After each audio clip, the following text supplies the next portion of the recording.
Ok. Et ben, bonjour à tous et à toutes. Je suis très contente d'être là aujourd'hui. C'est ma première fois à Touraine Tech. Voilà, donc je suis contente d'être là. J'ai hâte de vous parler du sujet de l'onboarding parce que c'est un sujet qui me touche particulièrement en tant que dev. Bon, vous allez voir plus tard, je vais me présenter. Mais surtout, c'est une expérience, je pense qu'on a tous et toutes vécu, qu'on soit junior, confirmé, senior. On a déjà fait pas mal d'onboarding. Si vous êtes dans le monde des ESN, vous avez changé pas mal de missions, vous avez rencontré de nouvelles équipes, donc il y a il y a différentes façons de faire, on va dire, quand on parle d'onboarding. Mais surtout quand on en parle souvent, on parle de l'onboarding RH, onboarding côté managérial dans les ESN, dans les entreprises. Mais moi, ce qui était important pour moi, c'est de parler de l'onboarding dans les équipes de dev, quand les devs ils arrivent dans leurs équipes. Euh, donc ça va vous parler si vous êtes des devs, ça va vous parler, même si vous êtes des managers, des RH, vous aurez potentiellement des choses à tirer de ce sujet-là. Donc le sujet m'est arrivé dans ma mission précédente où on accueillait un nouveau développeur qui devait arriver dans quelques semaines. Et j'étais un peu la personne qui embêtait tout le temps. Du coup, qu'est-ce qu'on a préparé pour son arrivée? Est-ce qu'on est prêt? Est-ce qu'il y a des choses à mettre en place? Et la réponse souvent que je recevais, c'était on va voir, on va s'adapter, ça va aller, quoi. T'embête pas, ça va aller. Et du coup, je me suis dit, bah non, quand même, il faut un minimum de préparation, que ce soit au moins qu'il ait son PC. Donc voilà, j'ai réfléchi un peu à ce sujet-là, j'ai essayé de structurer un peu comment moi je vois un onboarding et comment faire en sorte que ça réussisse. Donc je ne me suis pas présentée. Donc moi c'est Assa, donc je suis développeuse, je suis aussi facilitatrice aujourd'hui, je suis en double casquette développeuse Scrum Master, mais surtout comme j'ai dit, je me considère un peu comme une survivante à des onboardings qui étaient, on peut dire, catastrophiques, mais aussi une spectatrice à des onboardings aussi qu'on pourrait dire pas idéales. Donc je m'intéresse à tout ce qui fait un peu la réussite d'une équipe, que ce soit d'un point de vue individuel, mais aussi la réussite collective des membres de l'équipe. Je travaille aujourd'hui chez Chaud de Rennes, donc je viens de Rennes, et je travaille chez un éditeur rennais qui construit des logiciels pour des vétérinaires, GMV. Donc, pour parler de l'onboarding, on va un peu plonger dans l'histoire d'Hugo. Hugo, c'est un développeur qui vient d'arriver dans sa nouvelle équipe, si vous avez lu l'abstract. Mais avant ça, on va prendre un peu un moment rapidement pour parler de l'onboarding et pourquoi c'est bien plus qu'une formalité. J'ai un peu abordé rapidement. Mais pour moi, l'onboarding, c'est un point clé, que ce soit dans l'arrivée du développeur, que ce soit ou de la développeuse, que ce soit de comment augmenter la productivité de l'équipe, comment faire en sorte que ça soit le plus fluide possible, le plus productif. Donc pour ça, on aide le développeur ou la développeuse à s'intégrer dans son équipe. Donc que ce soit tout ce qui est rencontre, que ce soit un peu rencontre humaine, comprendre la culture de l'entreprise aussi ou la culture de l'équipe, lui montrer ou l'aider à comprendre comment utiliser les outils, parce qu'on n'utilise pas les outils de la même manière dans nos différentes missions ou dans nos différentes entreprises. Et surtout, l'aider à créer du lien avec cette nouvelle équipe, parce que ça va devenir une nouvelle équipe. À chaque fois que quelqu'un bouge, on construit une nouvelle entité. Et l'idée, c'est de faire en sorte, c'est pas forcément que le dev, il va arriver et du coup, forcément, il va s'adapter à la nouvelle équipe, mais comment faire en sorte que son mode de fonctionnement, sa personnalité, sa façon de faire vient compléter l'équipe et qu'on construit une nouvelle entité ou un nouveau organisme. Et ce qui est important surtout pour pas mal de personnes quand on parle d'onboarding, c'est comment faire en sorte que la personne devient performante. Je pense que le point sur lequel on appuie souvent et qui intéresse principalement les équipes, c'est cette personne-là, elle va arriver, elle fait qu'elle soit performante, elle remplace quelqu'un, on a des deadlines, on a des choses à faire, donc on veut que cette personne elle soit performante le plus rapidement possible. Donc si les bienfaits, la personne elle va se sentir à sa place, elle va se sentir productive, elle va se sentir plus engagée et elle fait partie de l'équipe. S'il est raté, alors la personne elle risque de se perdre, de perdre sa motivation. Des fois, ça peut même mener à une période d'essai qui n'est pas validée, à la personne qui quitte l'équipe un peu plus tôt que prévu. Donc pour comprendre, comme j'ai dit, on va s'arrêter sur l'histoire d'Hugo. Donc on va regarder un peu ensemble une série Netflix qui s'appelle Dev Débarque Mission Intégration. Oula, j'arrive pas à le dire. C'est une série qui est inspirée de faits réels, soit des choses que moi j'ai vécues, soit des choses que j'ai regardées, ou j'ai vues se passer dans différentes équipes. Et qu'est-ce qu'elle raconte? Elle dit un dev à la conquête d'une nouvelle équipe, c'est comme un PC sans mise à jour, lent, instable et prêt à exploser. Suivez Hugo dans sa course à l'intégration. Donc voilà, on va suivre l'histoire d'Hugo à travers différentes scénettes. On va voir ce qui s'est mal passé pour lui et qu'est-ce qu'on peut faire dans ces cas-là pour que ça se passe mieux.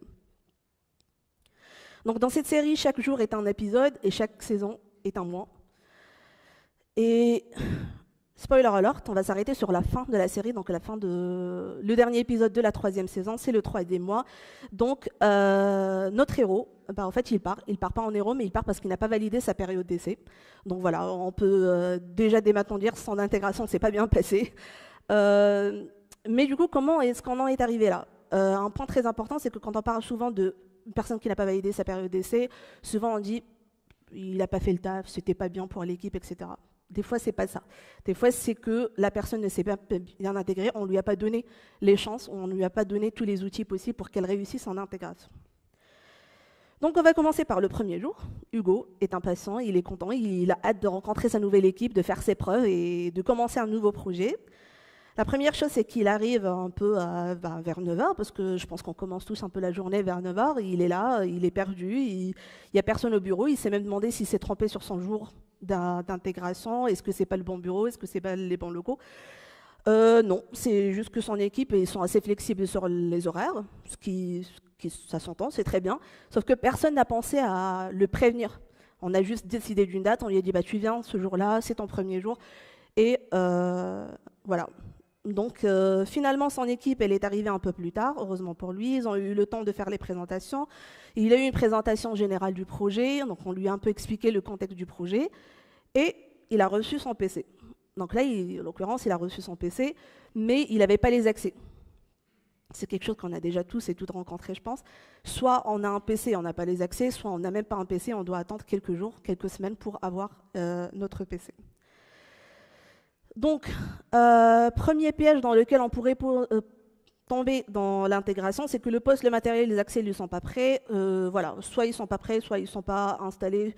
Voilà, pour différentes raisons. L'idée, c'est de préparer à l'avance l'accès aux outils et l'environnement de travail. C'est une tâche qui semble un peu pénible quand on veut le mettre en place parce qu'on perd un peu la vue sur les outils qu'on utilise et de quels accès on a besoin, de qui on a besoin, parce que souvent, pour le PC, on a besoin de l'IT, pour les accès, on a besoin de quelqu'un qui est externe à l'équipe.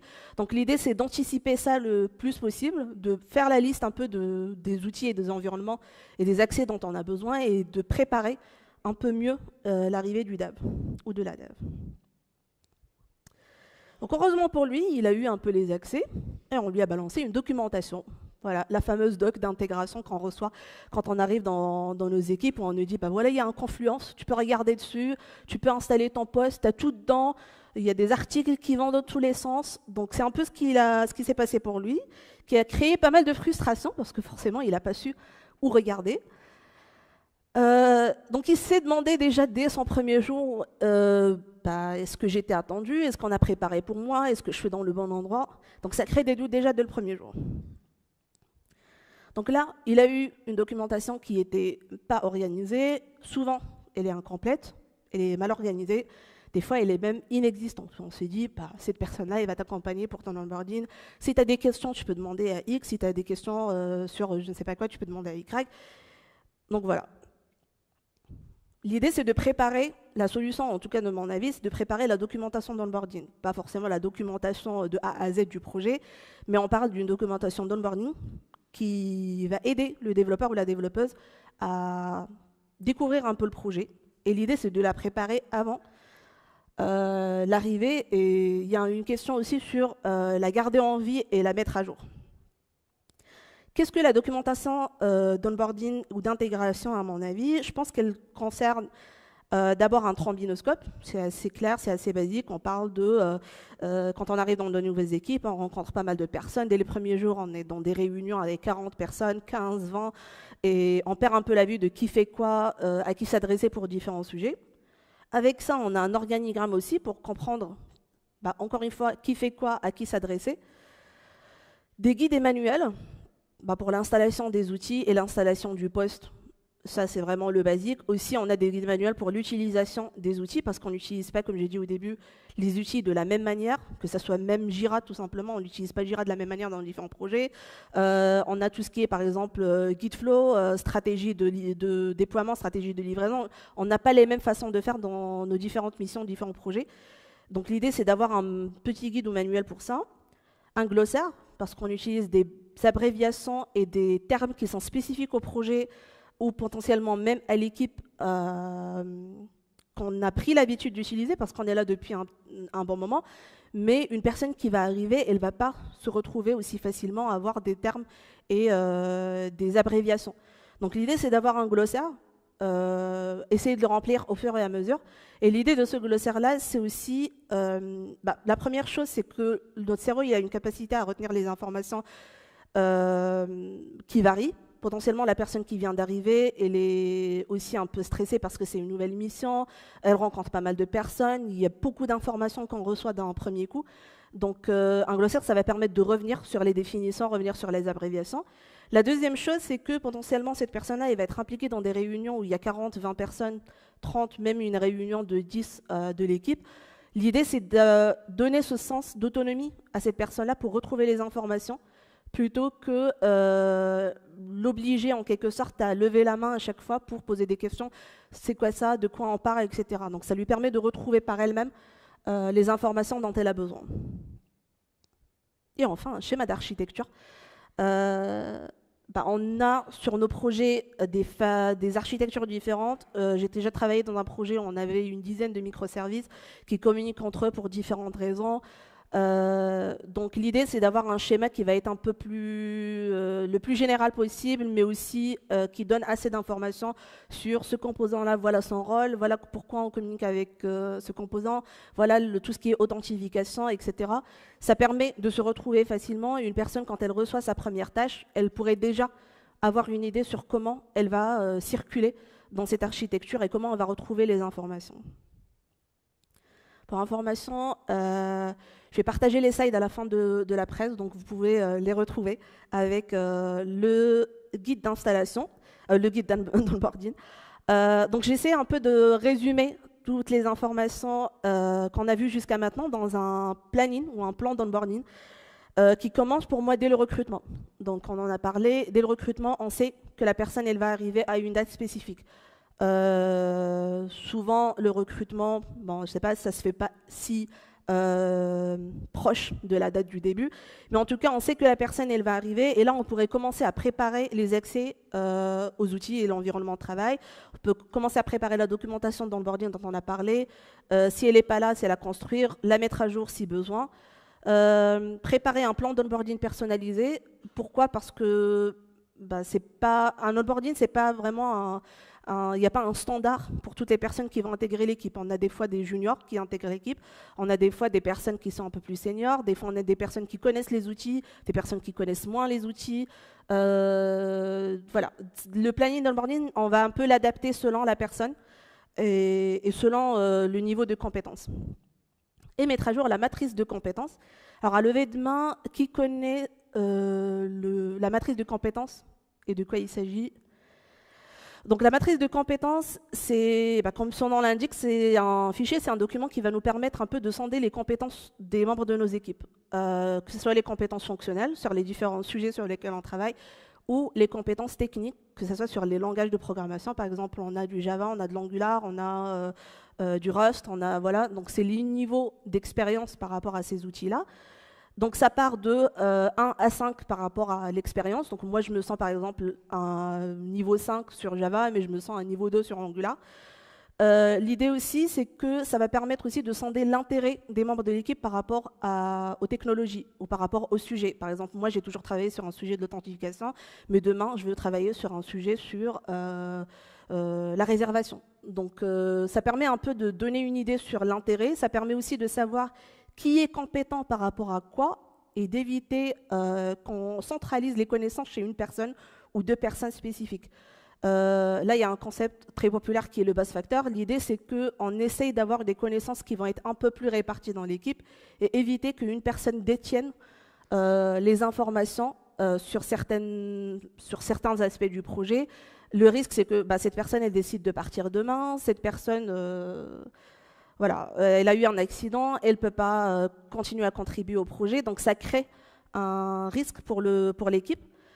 Donc voilà, c'est ça un peu l'idée de la matrice de compétences. Le but de la matrice de compétences quand on parle d'un recrutement ou d'un onboarding, c'est de savoir quelles sont les compétences dont on a besoin pour travailler sur ce projet. Ça permet de se projeter sur ce dont on a besoin. Ça permet de savoir sur quoi on veut mettre l'accent dans la montée en compétences. Ça permet de savoir qui va communiquer sur quoi, qui est la personne la mieux adaptée pour répondre à certaines questions. Donc voilà, l'idée c'est de la mettre à jour avec les membres de l'équipe avant l'arrivée du dev ou de la dev. Et bien sûr, fixer une heure de début qui va convenir à tout le monde pour ne pas se retrouver dans le cas du go. On arrive au premier jour de l'intégration du dev. On commence par privilégier l'accueil en personne. Je pense qu'on est nombreux et nombreuses à travailler dans un mode un peu hybride ou un mode on est en remote. Donc privilégier l'accueil, ça permet de créer ce lien dès le premier jour, ça permet de faire des présentations, de mettre un peu des visages sur des noms, etc.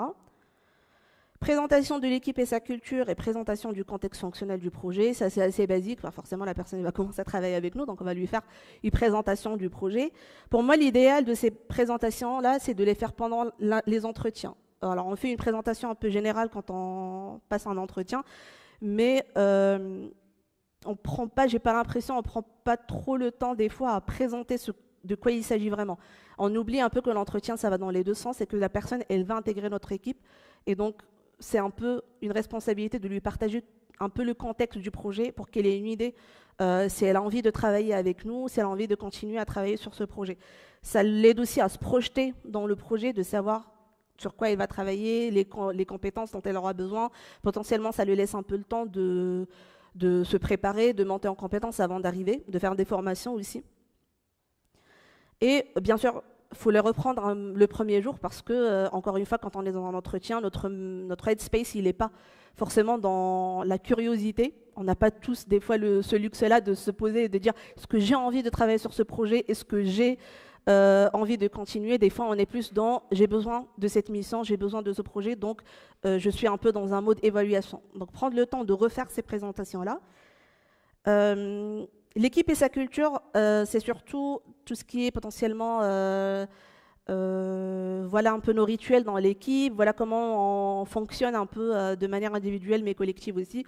C'est quoi nos valeurs dans notre équipe? Par exemple, on est dans des valeurs de transparence, on communique entre nous, il n'y aura pas de soucis, etc. Les outils utilisés, prendre le temps de les présenter. On ne part pas du principe que la personne elle connaît forcément tous les outils et les utilise de la même manière. Et le partage de la documentation d'onboarding dont on a parlé un peu à l'avance.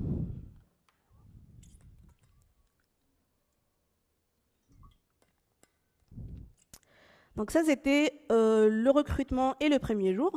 Si on revient un peu à l'histoire du Go, là, on est sur le 7e épisode. Donc 7 jours plus tard, une semaine plus tard.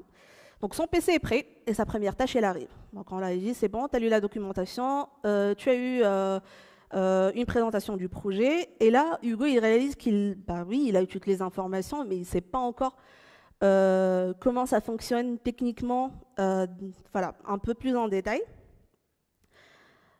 Pourquoi? Parce qu'on s'est contenté de faire une présentation de l'architecture, on s'est contenté d'une documentation. Là, on a vu un peu la documentation qu'il a eue.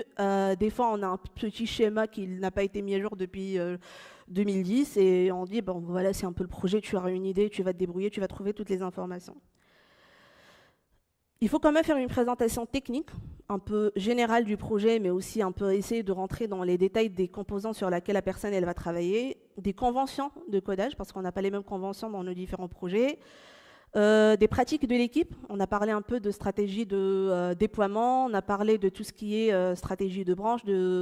Voilà. Donc l'idée, c'est de prendre ce temps-là et partager avec le dev ou la dev ces pratiques, mais aussi prendre le temps de discuter de ces pratiques. Prendre le temps d'avoir des retours sur nos façons de faire, discuter de comment c'est fait, Essayer un peu de challenger aussi nos façons de faire, parce qu'on a pris l'habitude de fonctionner d'une certaine manière, mais potentiellement cette personne dans sa mission précédente, je sais pas, dans sa mission il y a 10 ans, elle a travaillé d'une autre manière, dans ses projets perso, elle a une façon de faire. Donc prendre le temps de discuter un peu de tout ça. Et planifier, l'idée c'est de planifier des réunions qui vont être potentiellement un peu plus récurrentes sur les premières semaines et les premiers mois. L'idée n'est pas de surcharger d'informations, mais de prendre le temps de dire aujourd'hui je te présente les schémas d'architecture, demain je te présente ce composant-là particulièrement, après-demain je te présente les conventions, faire sur différentes itérations et essayer de ne pas trop surcharger d'informations. La personne qui arrive, parce qu'on en a parlé les premières semaines, elles peuvent être un peu dures quand on arrive dans une nouvelle équipe et il y a trop d'informations à retenir d'un seul coup. Et surtout, ne pas le voir comme une formalité et de dire, bon, allez, on va faire la présentation parce qu'il faut le faire. Donc, Hugo, il a eu sa présentation, donc il s'est dit, ok, c'est bon, je peux commencer ma nouvelle tâche, je suis prêt, donnez-moi le code. Non. Donc rapidement, les questions elles vont s'accumuler. Il va trouver que oui, bon, il a compris un peu, mais quand il rentre vraiment dans le code, c'est pas très clair. Il sait pas où aller exactement pour travailler sur sa tâche. Donc, il a pas mal de questions. Il va voir la première personne qui lui dit, bon, moi, je suis pas dispo là, donc je pourrais aller demander à Y. Il demande à la deuxième personne qui lui dit, moi, c'est pas mon domaine d'expertise, je ne sais pas, je te propose d'aller voir avec quelqu'un d'autre. Et donc, forcément, il est un peu déprimé, il est un peu découragé parce qu'il n'arrive pas à trouver les réponses à ses questions. Il a envie aussi de travailler sur cette tâche-là et de faire ses preuves. Il a envie de montrer qu'il est un peu autonome, mais aussi il a des questions forcément sur le projet. Donc, petit à petit, il n'ose plus déranger, il n'ose plus poser des questions et il sombre un peu dans un sorte de tunnel où il s'isole et il travaille seul un peu. Donc, ce qui s'est passé, c'est un peu évident, il a manqué d'accompagnement. Souvent, quand on parle d'accompagnement, on dit, bon, on a fait un peu un entretien au début, et donc ça pourrait s'arrêter là, et après, la personne, elle aura des réponses à ces questions. Mais vite, on se retrouve qu'on a des deadlines, on a des personnes qui potentiellement partent en vacances, on a potentiellement des personnes qui ne sont pas dispo, oui, potentiellement, ils ne sont pas compétents sur les sujets où il a ces questions, et on ne prend pas forcément le temps d'accompagner la personne. Un sujet aussi qui est important par rapport à ça, c'est que on ne voit pas l'intégration comme un élément qui va impacter la capacité de l'équipe. Souvent, on voit la personne, elle arrive, on dit, bon, on a un nouveau dev. Ce n'est pas le cas. Quand on intègre une nouvelle personne, on a potentiellement un dev en moins ou un demi-dev en moins. Parce que cette personne-là, elle aura besoin d'accompagnement, ça prend du temps, ça prend de l'énergie. Et c'est important de prendre ça en compte dès le début. Si vous êtes dans des projets où vous faites des estimations en jours, vous faites des estimations en temps, où vous devez expliquer pourquoi ça vous a pris du temps pour travailler sur un sujet ou pas, c'est vraiment important d'anticiper et de savoir que et de communiquer sur le fait que l'accompagnement de ce nouveau dev qui va arriver, ça va nous prendre de l'énergie, ça va nous prendre du temps, et que potentiellement les délais qu'on a estimés un peu au début, ils seront impactés. La solution, désigner un mentor ou une mentor avant l'arrivée du dev. L'idée du mentor, c'est quelqu'un qui va accompagner la personne qui va arriver, qui va le guider et qui va rendre l'intégration aussi un peu plus humaine, fluide et efficace. Donc c'est quoi le rôle, quel est le rôle au fait d'un mentor ou d'une mentor dans l'onboarding? Alors, c'est bien plus qu'un guide technique. Souvent, quand on parle d'une personne qui va arriver, on dit, bon, c'est le tech lead qui va l'accompagner parce que c'est lui qui connaît le projet ou elle, qui a les compétences sur le projet. Non, c'est pas plus que ça. C'est plus que ça, au fait. C'est une personne qui va accueillir la personne dès les premiers jours, qui va créer un sentiment de confiance avec la personne qui vient d'arriver, qui va transmettre aussi la culture et les pratiques. C'est une personne qui va représenter l'équipe et la culture de l'équipe, qui va guider, que ce soit sur l'architecture, sur les outils, d'expliquer. C'est une personne qui va aussi soutenir face aux blocages qu'on pourrait avoir, les frustrations qu'on pourrait avoir pendant l'intégration. Et c'est aussi une personne qui va favoriser l'autonomie. Et l'idée, c'est d'aider la personne à monter en compétences pour que ça soit plus naturel et progressif. Donc l'idée, ce n'est pas une personne qui va juste répondre aux questions, elle va aider à construire les bases d'une réussite.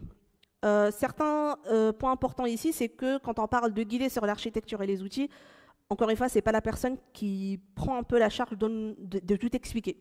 L'idée, c'est de guider et de répondre aux questions et aussi de cibler les personnes qui vont être potentiellement les mieux adaptées à expliquer ce genre de sujet. L'idée aussi, quand on parle d'autonomie, c'est montrer par l'exemple, c'est de faire potentiellement du pair programming, d'expliquer un peu comment on fait, de te montrer un peu le premier jour comment je fais, le deuxième jour je te regarde faire et le troisième jour je te laisse faire en autonomie et moi j'observe et je te donne mes retours sur ta façon de faire. Pour ça, le mentor ou la mentor, elle doit avoir pas mal de qualités. Je pense que je ne vais pas avoir le temps de s'arrêter dessus, mais elles sont un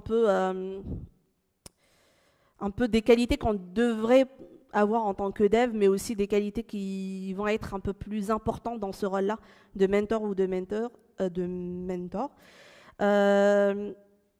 Pour moi, le plus important dans ces qualités-là, on va dire, c'est l'empathie, parce qu'on est tous passés par là.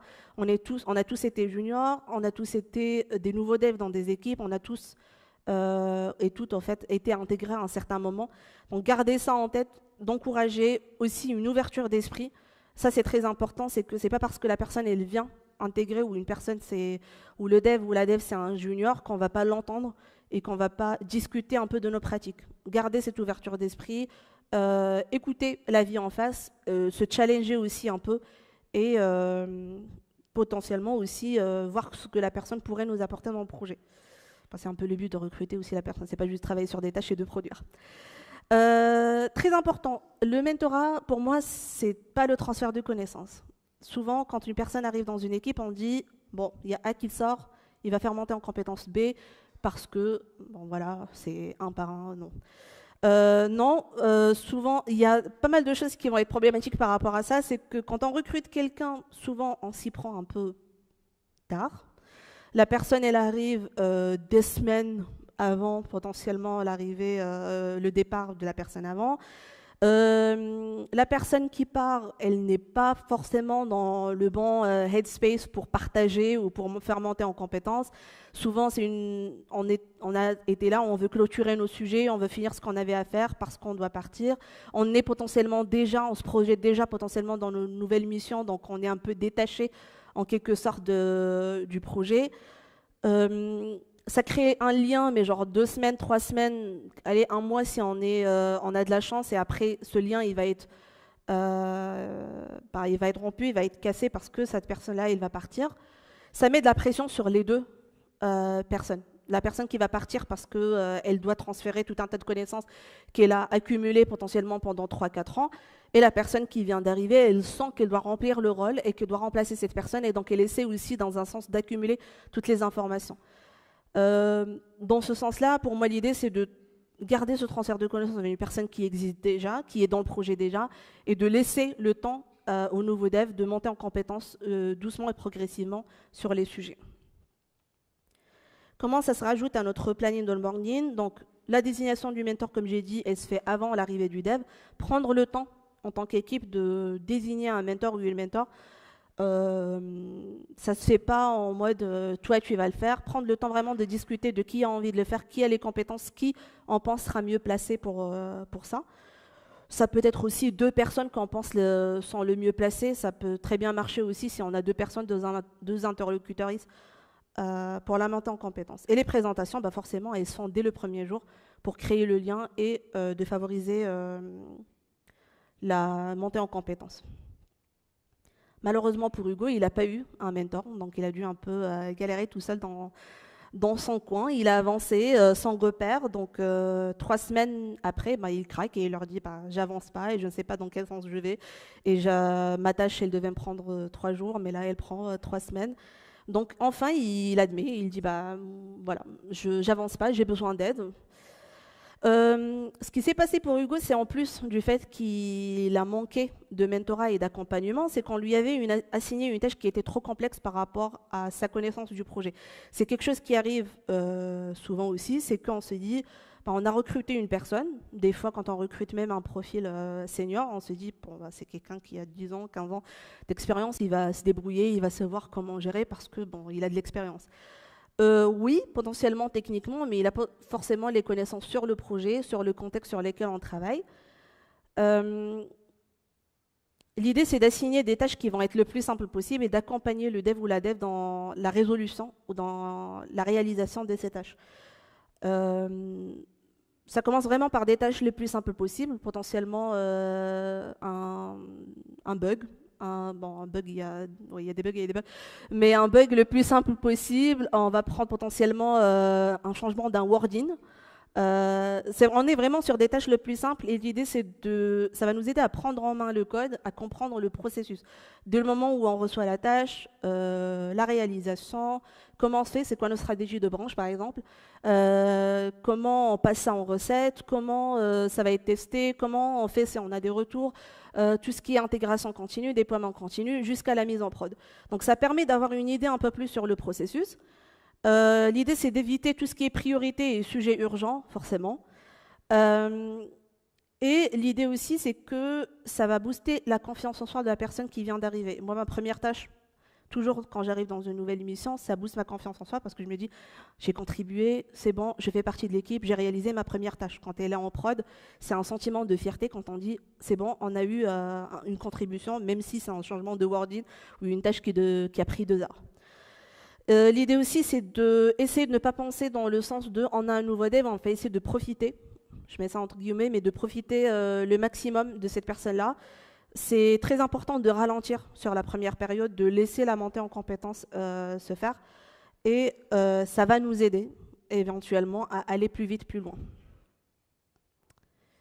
Et j'ai parlé de pair programming. Là, on pourrait, et je pense que c'est hyper utile et c'est fort d'avoir le mentorat avec le pair ou le mob programming. Quand on parle de pair programming, on est sur 2 personnes qui travaillent sur un même poste, on alterne entre nous, on discute un peu de notre façon de faire. Une personne explique un peu le code et l'autre personne rédige et on alterne et on essaie un peu de discuter et de challenger les idées des uns des autres.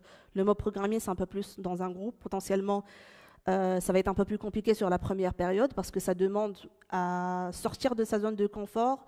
Potentiellement, si on a le syndrome d'imposteur, ça va être un peu plus compliqué de challenger le code de 3-4 personnes, mais aussi d'avoir ce point de vue de 3 personnes sur notre façon de faire.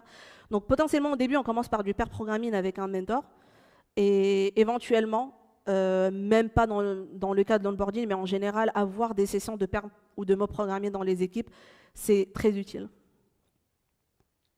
Comment ça vient se rajouter dans notre planning d'onboarding? Donc là, on est sur la première semaine. Donc on continue de privilégier le présentiel. On met en place des formations qui vont être techniques.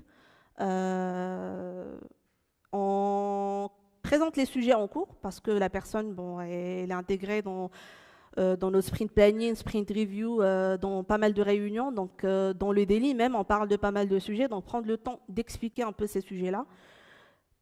Présentation des rituels réunions récurrentes, parce que la personne elle va être invitée à ces réunions-là, donc on va lui expliquer pourquoi elle est là.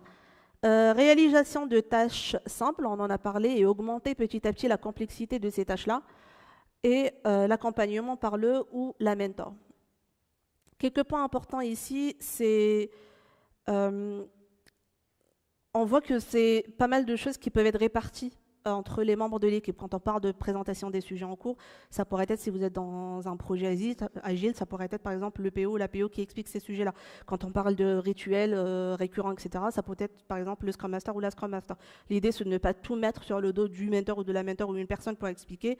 Essayer de répartir, mais aussi potentiellement les personnes les mieux placées pour expliquer ces sujets-là, pour que ce soit un travail d'équipe, mais aussi varier les interlocuteurs dans ce sens-là, ça permet de créer un lien un peu plus individuellement avec différentes personnes. Augmenter la complexité des tâches et le périmètre, et en tout cas la réalisation des tâches simples. On pourrait imaginer par exemple un backlog qui va être vraiment pour l'onboarding, pour cette personne qui vient d'arriver. On cible à l'avance les tâches qu'on voit cette personne. C'est un peu ce qu'on fait par exemple quand on accueille un stagiaire ou une stagiaire dans l'équipe, c'est on prend le temps de réfléchir à c'est quoi le sujet le mieux adapté pour cette personne, mais aussi dans l'onboarding dans ce sens-là, on pourrait imaginer c'est quoi les tâches qu'on voit qu'on pourrait donner à cette personne pour sa montée en compétences.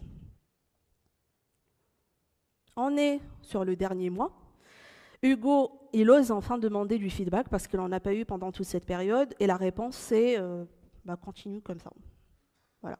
On peut tous et toutes être d'accord que c'est pas le meilleur des feedbacks. En tout cas, on ne peut pas tirer grand-chose de ce sujet-là. Donc sa réponse, c'est merci, je ne sais pas quoi en faire, mais ok, je vais continuer alors. Donc en fait, il n'a jamais su s'il avance dans la bonne direction. Quand on arrive dans une nouvelle équipe aussi, des fois, on a des doutes sur notre productivité, sur notre façon de faire. Continue comme ça, pour moi, dans ce sens-là, c'est pas un bon feedback parce que potentiellement, on n'a pas été assez transparent, on n'a pas donné assez de détails sur qu'est-ce qui est bien fait, qu'est-ce qui est moins bien fait. Là, clairement, il y a eu un manque de feedback pour Hugo.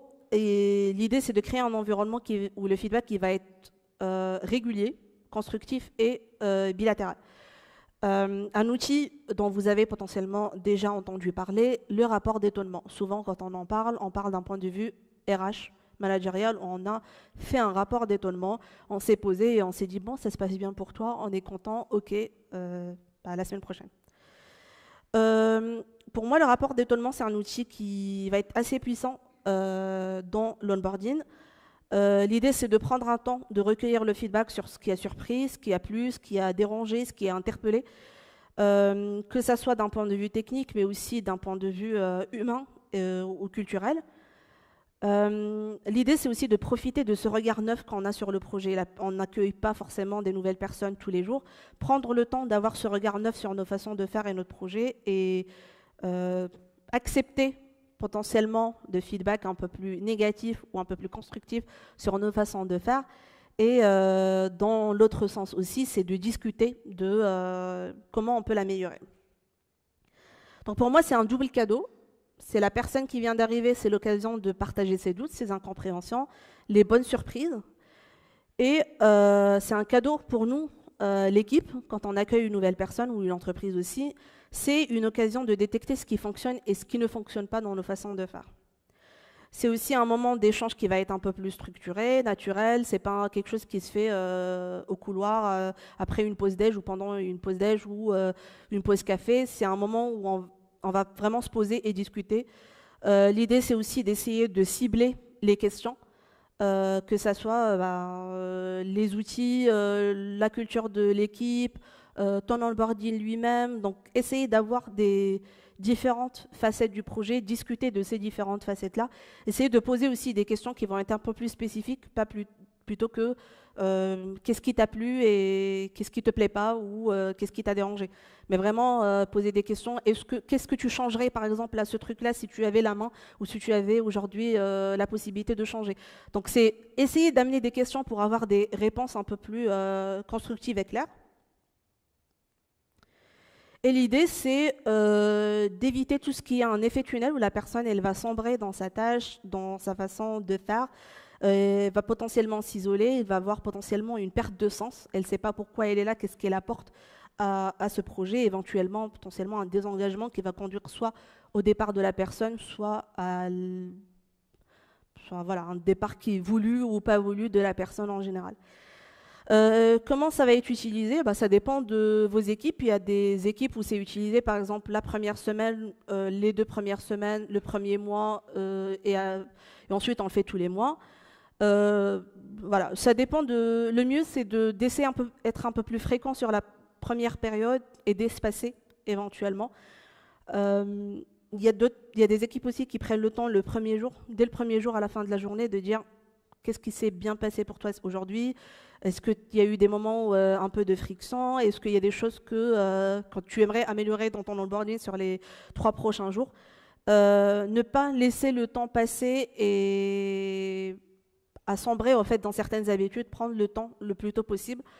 Le rapport d'étonnement, le feedback en général, c'est aussi très important dans les équipes. On a parlé de l'onboarding où on en fait tous les mois. On peut continuer à le faire avec tous les membres de l'équipe tous les mois. C'est très important de prendre ce temps-là pour demander aussi si la personne, elle continue de travailler sur ce qu'elle a envie de faire. Est-ce qu'il y a des choses qui la frustrent? Est-ce qu'il y a des choses qui l'embêtent dans le projet? Et forcément, mettre des actions en place. Parce que écouter, c'est bien, on sait, mais il faut mettre des actions derrière. Bah, c'est comme les rétrospectives, si on n'a pas d'action derrière, bah, ce n'est pas forcément le but. Enfin, aussi, c'est bien de partager, mais c'est mieux de mettre des choses en place derrière. Donc, moi, je l'ai rajouté dans la première semaine, comme j'ai dit, bah, ça dépend de vos projets. Premier mois, on continue un peu de mettre en place ou de travailler sur des tâches qui vont être à moyenne complexité. Donc, on a dit augmenter potentiellement, éventuellement la complexité des tâches. L'accompagnement par le ou la mentor, les formations aux outils, si on en a besoin. Continuer à mettre à jour la matrice de compétences. Là, on a vu comment ça peut être mis en place dans l'équipe pour savoir sur quoi on a besoin de mettre l'accent dans l'onboarding, sur quoi on a besoin de former la personne. Dans l'onboarding, ça peut être très utile de savoir est-ce que la personne continue de monter en compétences sur les aspects du projet, sur les outils potentiellement, sur les côtés un peu plus fonctionnels aussi au projet. Et le rapport d'étonnement. Ensuite, sur les mois qui vont venir, on continue d'avoir des tâches beaucoup plus complexes, enfin un peu plus complexes.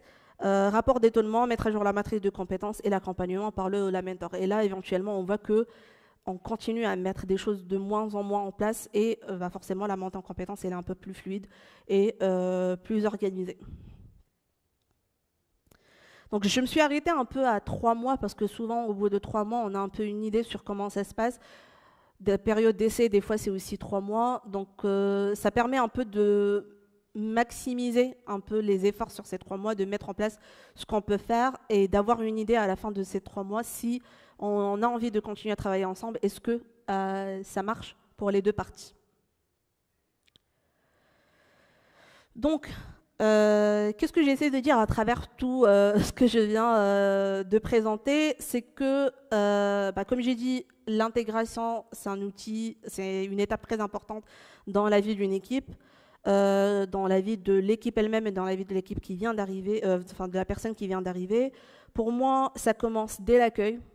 Dès le premier jour, on a un peu une idée sur est-ce que ça va matcher ou pas. Donc ça commence par l'accueil. Une personne qui est intégrée dès son premier jour, elle a déjà ce sentiment d'appartenance. Elle sent qu'elle est attendue, elle est valorisée, elle est en confiance. Et pour moi, c'est un peu la base. Et donc l'idée, c'est d'amener la personne progressivement à monter en compétence et devenir autonome dans sa façon de faire. Et elle peut trouver les réponses dont elle a besoin, elle peut trouver les informations dont elle a besoin, et elle peut travailler sur ses tâches. Ce qui est très important, c'est que ça ne vient pas tout seul, ça demande du temps, ça demande de l'énergie, ça demande de l'investissement. On a parlé de tout ce qui est capacité de l'équipe, donc c'est un investissement en fait qu'on met en place et qu'il faut faire pour garantir plus tard une qualité à ce qu'on fait. J'en ai pas parlé tout à l'heure, mais quand on parle aussi de pair programming, de présentation des conventions, si on s'y prend au début, on évite tout ce qui est mauvaise pratique plus tard. Mauvaise pratique, c'est on évite tout ce qui est bug, on évite des erreurs potentiellement, si on prend le temps de bien faire les choses dès le début. Et éventuellement, on arrive à tout ce qu'on veut. Éventuellement, c'est la performance et la fidélisation. Donc la personne, elle se sent à sa place, elle a envie de contribuer, elle est performante, elle est productive, elle est utile dans le projet. Et éventuellement, ça va être durable. Et voilà. Donc si on ne fait pas ça, on est sur... il y avait une étude d'Harvard Business Review qui disait qu'un onboarding prend entre 6 et 9 mois. Une personne, elle prend en tout cas entre 6 et 9 mois pour monter en productivité s'il n'y a pas un processus d'onboarding, si on ne l'accompagne pas. Ça prend du temps et essayer de trouver toutes les réponses à nos questions. Donc si on met en place un processus d'onboarding ou un planning d'onboarding, cette période-là, elle peut être réduite à 4 à 6 mois pour que les personnes soient le plus autonomes possible. Donc l'idée, c'est d'accélérer ce temps de montée en compétences, d'amener les personnes dans tout ce qui est productivité, flow de l'équipe, de manière un peu plus fluide et un peu plus accélérée. L'idée aussi, c'est de réduire le turnover. Quand on connaît un peu le coût de recrutement, d'intégrer une personne, ça coûte beaucoup plus cher que le temps qu'on pourrait prendre à intégrer la personne-là et de garantir qu'elle trouvera sa place et qu'elle sera productive. Donc, un investissement initial, forcément, mais éventuellement, on aura un succès qui sera plus collectif sur le long terme et d'éviter un départ qui va être potentiellement prématuré. Si vous êtes intéressé par tout ce qui est un peu plus chiffres et statistiques, il y a 2 articles qui sont assez intéressants. Bon, on n'est plus en 2026, 5 ans, mais bon. Donc, il y a Employee Onboarding Statistics de 2025 et 25 Surprising Employee Onboarding Statistics in 2025. Le deuxième, il est assez marrant, donc si ça vous intéresse, je vous invite à le voir. Il y a des choses quand même assez surprenantes dans ces statistiques. Je vous laisse un moment peut-être pour scanner le QR.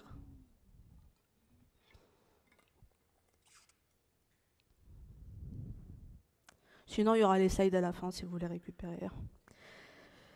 Donc, pour résumer, one does not simply welcome a new hire without an onboarding process. Voilà, c'est un peu, je vais résumer tout ce que je vais dire. Et ce qui a un peu donné naissance à cette conf, comme j'ai dit, c'est qu'on doit mettre des choses en place pour accueillir un développeur. Ce que j'ai présenté aujourd'hui, c'est pas une feuille de route qui est figée, c'est pas la vérité totale ou ce qui doit être mis en place. C'est assez ambitieux, on va être d'accord. Il y a des choses qu'on ne peut pas tout mettre en place, mais on essaie de faire au mieux et on essaie de prendre le temps de réfléchir à sur quoi on a envie d'investir et de contribuer, comme j'ai dit, essayer d'amener tous les membres de l'équipe à contribuer à l'intégration et l'onboarding de la nouvelle personne. Et bien sûr, faire en sorte au fait que chaque arrivée d'une personne, elle va être un départ qui va être réussi et la création d'une nouvelle équipe. J'ai utilisé pas mal d'outils pour la création des présentations, donc je vous invite à aller voir si ça vous intéresse. Donc comme promis, il y a 2 QR codes, il y aura un QR code pour les sites si vous voulez les récupérer. Il y a Open Feedback, donc si vous voulez me laisser du feedback sur Open Feedback, ça m'intéresse beaucoup pour monter en compétence. Sinon, sur les slides, il y a 3 questions normalement que je pose pour avoir un feedback un peu plus spécifique par rapport à la conf.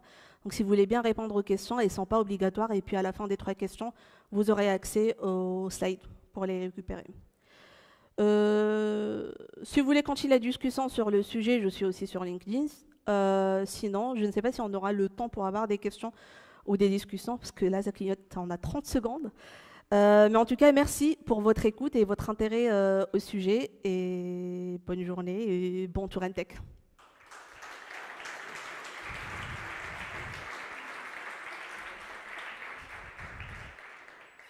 On n'a pas de questions.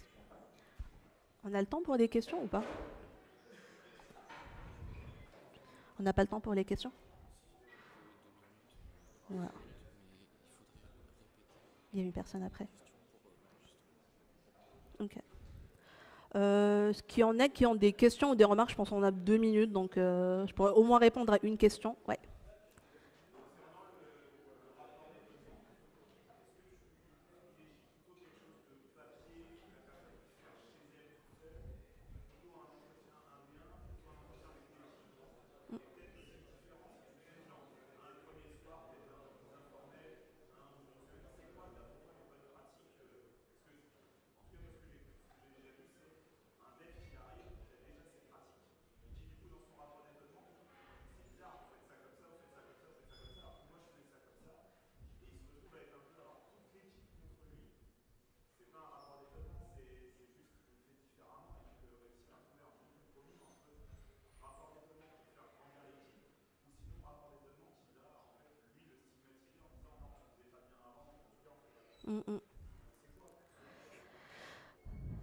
Alors, je vais essayer de reformuler la question rapidement pour la captation. Donc, ta question, ça concerne le rapport d'étonnement et qu'est-ce qui est mieux en termes de mise en place de ce rapport d'étonnement? Est-ce qu'on prend le temps de poser les questions avant et répondre plus tard et de mettre des choses en place dans un 3e temps?